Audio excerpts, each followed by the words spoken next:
the corner. Goldsmith header scores! Woo!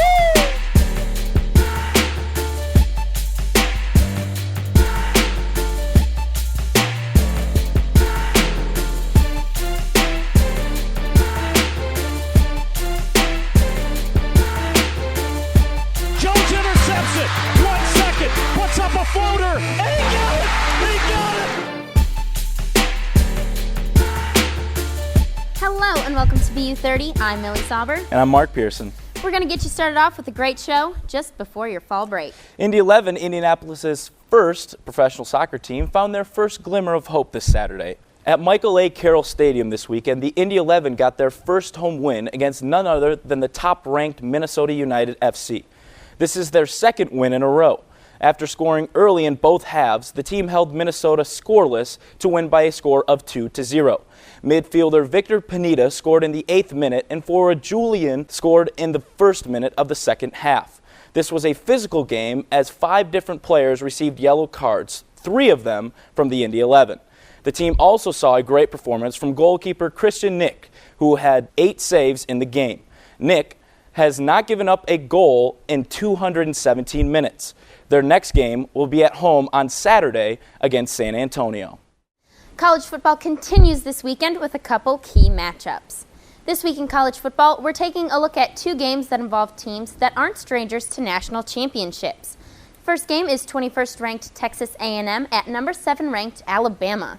It'll be interesting to see how the 6th ranked defense of the Crimson Tide deals with sophomore quarterback Kenny Hill. Behind Hill, the Aggies are on the 3rd best passing offense in the country.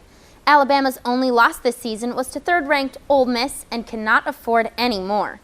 The other game of the week is number 5 ranked Notre Dame versus last year's national champs Florida State, who just got bumped off the top of the AP polls to 2nd ranked. This is a chance for both teams to prove themselves. Both are undefeated but have only played 3 ranked teams between the 2 of them, none of which were in the top 10. This will be the first time this season that either team will be going up against another powerhouse. It will be interesting to see how both teams respond to this challenge. Hello and welcome to Mark and Marco's NFL Report. First game we're going to take a look at, New Orleans at Detroit. Now, New Orleans at Detroit is going to be a little bit difficult. New Orleans is 0-3 this year on the road, so we have to see if Drew Brees can get his offense going. 2nd ranked in the passing and 9th ranked in the rushing. Something's really got to give because Detroit's defense is 2nd ranked in passing and 2nd ranked in rushing, so something has got to give. I'm going to take Detroit. How about you? I think I'm going to have to go with New Orleans. I think Detroit's statistics might be a little bit padded with some of the weaker competition that they've playing. That might hurt a Detroit Lions fans' feelings, though. All right, the next game we're going to take a look at, Kansas City at San Diego. San Diego is regarded as one of the league's best right now. They're playing phenomenal. Phillip Rivers is having kind of a breakout year later in his career, and I really think that San Diego can take this one from Kansas City, who's been having a little shaky here or there. Kansas City has been shaky this year, but I'm going to go with the Chiefs on the road at San Diego. I think Jamal Charles is going to go off this week, and so if you're playing Jamal Charles on your fantasy team, look out. Next game we're going to take a look at is San Francisco at Denver. San Francisco at Denver is going to be a real interesting one. San Francisco has been playing well recently as well as Denver, and Denver has always been, since Manning's joined the team, pretty top tier. I just can't see Manning letting this one slip, though, in Mile High. I can't either, and they are 3-0 so far at Mile High Stadium. And you know Peyton Manning, who ranks 4th in passing yards as a team this year, you know they're going to take it to San Francisco's defense, who's somewhat struggled a little bit through the air this year. So I'm going to have to go with Denver as well. And finally, the last game that me and you're going to look at will be Cincinnati at Indianapolis. I'm going to have to take the Colts in this one. Andrew Luck is on fire so far, had 370 yards last week and had 3 touchdowns. And this week, he doesn't even have to mess with J.J. Watt. I mean, Cincinnati, off their bye week, has had a loss and a tie. I mean, that's not looking too good for a team that started off the regular season pretty hot. So I like to say that I want to think Luck is going to take advantage of that and kick them while they're down, I guess you could say. Mark and Marco are wearing our pink as it's Breast Cancer Awareness Month. Make sure you wear your pink as well. Thank you here on NFL Report. Back to Butler, let's get some updates on the men's basketball team. In the wake of Butler's head coach Brandon Miller's medical leave of absence, head coaching duties have been passed on to assistant Chris Holtman for the start of the season. Though there haven't been further announcements about the Butler head coaching situation going forward, it appears that Holtman is buckling down for the full upcoming season and has a plan to get Butler back on track. Meanwhile, on Tuesday, it was announced that 2 positions on the coaching staff have been filled. When I was told that I was going to be named interim, you immediately go into how can we best take care of the players? How can we best communicate the direction we're going with the players' family? So you don't have a whole lot of time to kind of think about, what all this means, and that's true to this day. You just kind of go into us as a staff figuring out what's the best way that we can make this a smooth transition for our players for however long it's in place. I think our guys are ready to begin the season, and I think they don't want anything to kind of get in the way of performing at the highest level that they can perform. And obviously, first and foremost, our concerns and thoughts are with Brandon and his family. I think they're anxious to get started with the season, and the fact that it's happened here so close to the season, I think, has forced them in a way to get their minds on the task at hand. And the task at hand is trying to get better each and every day in practice and improve as a team and as a program. So they've been really good with that, and practice has been great and spirited, and we've got a long way to go, but their attitudes have been great. Our schedule is certainly more challenging than what it was last year, and that will present some early challenges for us, and our guys are excited about that. So we're going to have to be on point early, and I think our guys, like I said, are just they're chomping at the bit. They're ready to get started.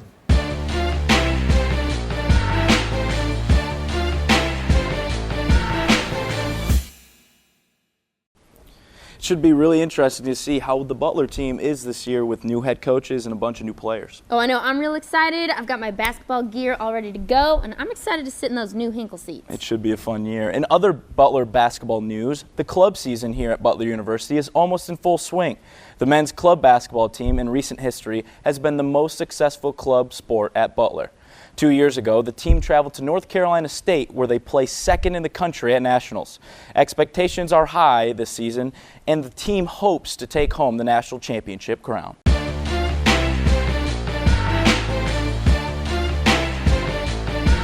Club basketball means a lot to me. I actually started the team a few years ago, and over the years we've really started to grow as an organization. We compete nationally. It's a lot of fun for the guys to come out and have a really competitive environment. Over the years, club basketball has started to stand a lot for us like it does for the people of Butler community. So we have our own style of play, we have our own way of doing things to make sure that we live up to the Butler way. This year I'm definitely most excited about our returners. We're returning 13 players, which is a lot when it comes to club basketball, so we're going to have some great leadership, as well as some of our younger players from last year will be able to step up this year as well. I'm definitely expecting big things this year. We have potential to go to nationals and actually compete at a very high level. 2 years ago we finished second in the nation. I think we can definitely make a run for our money this year as well. The thing I love most about this team is the guys. I've been around it for a long time, and a lot of the guys that are growing up and being seniors this year, it's really fun to see them grow into their shoes, just like I did a couple years ago. Well, we have a couple tournaments, I think 2 total, actually at the HRC.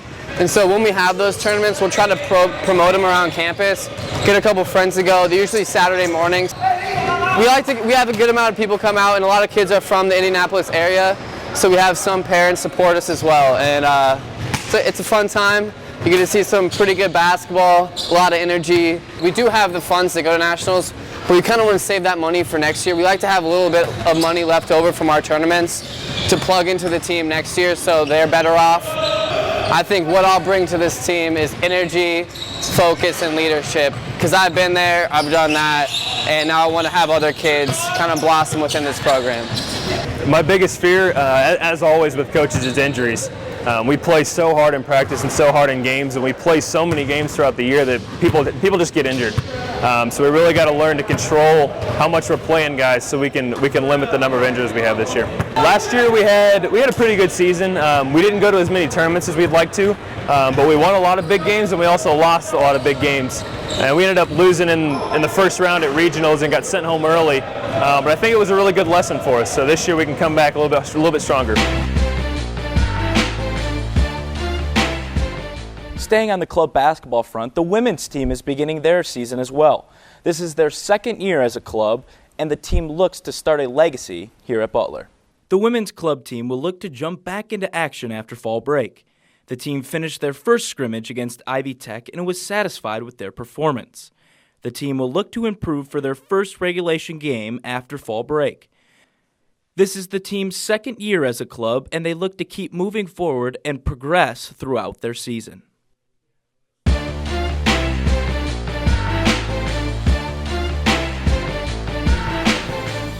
Just like the men's basketball team, the women's basketball program has had an eventful offseason. A completely new coaching staff has been put in place with a lot of new faces. Lauren Goodwin was at Butler last season but had to sit out due to the NCAA transfer rule. She will certainly be a force to be reckoned with this season for the Bulldogs. At North Texas, she averaged 13.1 points per game and had 83 total steals, which made her second in the entire country. Let's take a look at the former Sun Belt Freshman of the Year.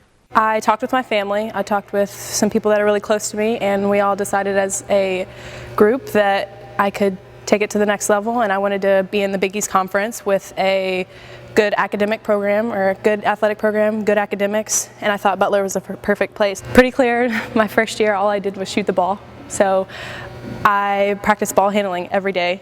I got with a trainer, a pro trainer, and I worked with him day in and day out and worked with guys and got better on that skill to try to perfect my game the best I can and be a better player. I didn't play last year, so I feel like it would seem to be harder to be a leader because all of these people have already connected, they traveled together, but I think I can bring leadership. I think since I was young, I was always the point guard. I was small, so I was always the point guard. I have great leadership qualities, and I hope I can bring that this year to our team. It's a team-like program. I love my teammates. I want the best for each of them. I think that the coaches push, being together outside of school, and this year we've really connected. We hang out all the time. I am roommates with my teammates. I am, living the Butler way every single day with them, and I think that's going to help us as a program to move forward.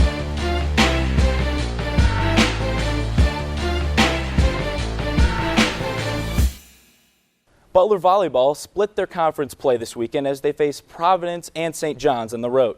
The team was able to pick up a win against Providence on Saturday after falling in 3 to St. John's on Friday night. The road matches held two very different outcomes for the Bulldogs. Friday's loss was fueled by a low hitting percentage of .068 compared to St. John's .207.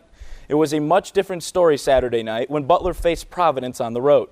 The Bulldogs proved to be contenders offensively with a .312 hitting percentage over their opponents. Senior Belle Obert led the team with 11 kills on the night. The Bulldogs ended the night with a bang, defeating Providence in the third set, 25-11. Thank you. That's it for BU 30 this week. Make sure to follow us on YouTube, Twitter, and like us on Facebook. We thank you again for tuning into our show. We'll see you next week.